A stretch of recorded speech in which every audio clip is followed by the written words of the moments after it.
क्या आपने कभी सोचा है कि अगर आज आपकी आंख बंद हो जाए और कल आपको जन्नत में दाखिल होने का हुक्म मिल जाए तो वो पहला लम्हा कैसा होगा? वो पहली सांस, वो पहला मंजर, वो पहला सुकून।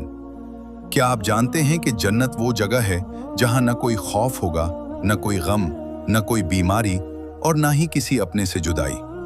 आज हम बात करेंगे कि जन्नत कैसी होगी और वहां अल्लाह अपने नेक बंदों के लिए कौन सी नेमतें तैयार कर चुका है। कुरान और अहादीस की रोशनी में मेरे नेक बंदों में शामिल हो जा और मेरी जन्नत में दाखिल हो जा।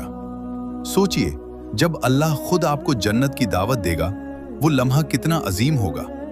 जब मोमिन जन्नत के दरवाजों के करीब पहुंचेगा तो वहां खामोशी नहीं होगी, बल्कि उसका इस्तकबाल किया जाएगा। सूरह अज़-ज़ुमर में अल्लाह फरमाता है कि फरिश्ते कहेंगे, तुम पर सलामती हो, तुम कामयाब रहें, अब हमेशा के लिए इस जन्नत में दाखिल हो जाओ। फरिश्तों का सलाम, हमेशा की जिंदगी की खुशखबरी और फिर जन्नत का पहला कदम। वहां का मौसम न ज्यादा गर्म होगा और न सर्दी वाली तकलीफ, हर तरफ सुकून ही सुकून होगा। हदीस में आता है कि जन्नत की मिट्टी मुश्क की तरह खुशबूदार होगी, उसकी ईंटें सोने और चांदी की होंगी और वहां के पत्थर मोती और याकूत जैसे चमकते होंगे। सोचिए, एक ऐसी दुनिया जहां हर तरफ हुस्न ही हुस्न हो।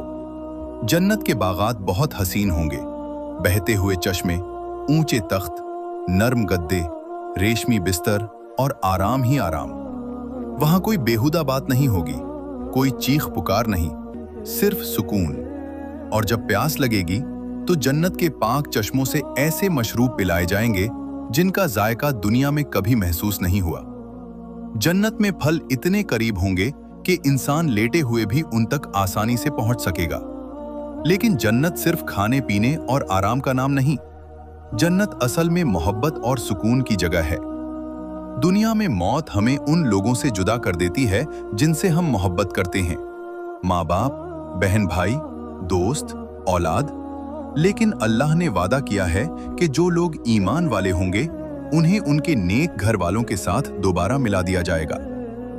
सोचिए वो लम्हा जब आप जन्नत में अपनी माँ को देखेंगे, अपने वालिद को गले लगाएंगे, उन लोगों से मिलेंगे जिन्हें दुनिया में दफन करके रोते हुए लौट आए थे, और फिर कभी जुदाई नहीं होगी। जन्नत में कोई गम नहीं होगा। कुरान बताता है कि जन्नती कहेंगे, शुक्र है उस अल्लाह का जिसने हमसे हर गम दूर कर दिया। वो सारी फिक्रें, वो अंधेरी रातें, वो आंसू सब खत्म हो जाएंगे। जन्नत के महल बहुत बुलंद होंगे, उनके नीचे नहरें बह रही होंगी और लोग हमेशा हमेशा वहां रहेंगे। लेकिन इन तमाम नेमतों से भी बड़ी एक नेमत होगी और वो होगा अल्लाह का दीदार।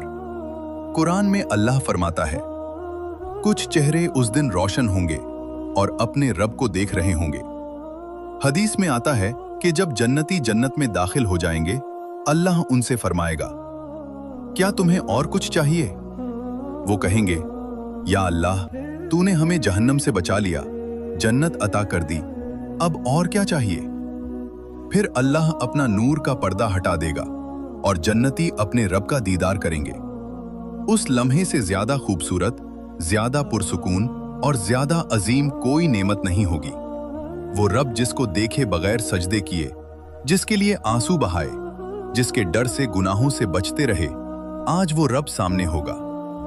मेरे भाइयों और बहनों, ये जन्नत कोई कहानी नहीं, ये वो हकीकत है जो एक दिन सामने आनी है। लेकिन सवाल ये है, क्या हम इस जन्नत के लिए तैयारी कर रहे हैं?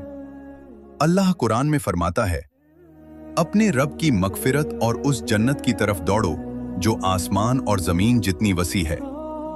अल्लाह हमें चलने का नहीं, दौड़ने का हुक्म दे रहा है। नमाजों की हिफाजत करो, कुरान से रिश्ता जोड़ो और अल्लाह से जन्नतुल फिरदौस मांगा करो।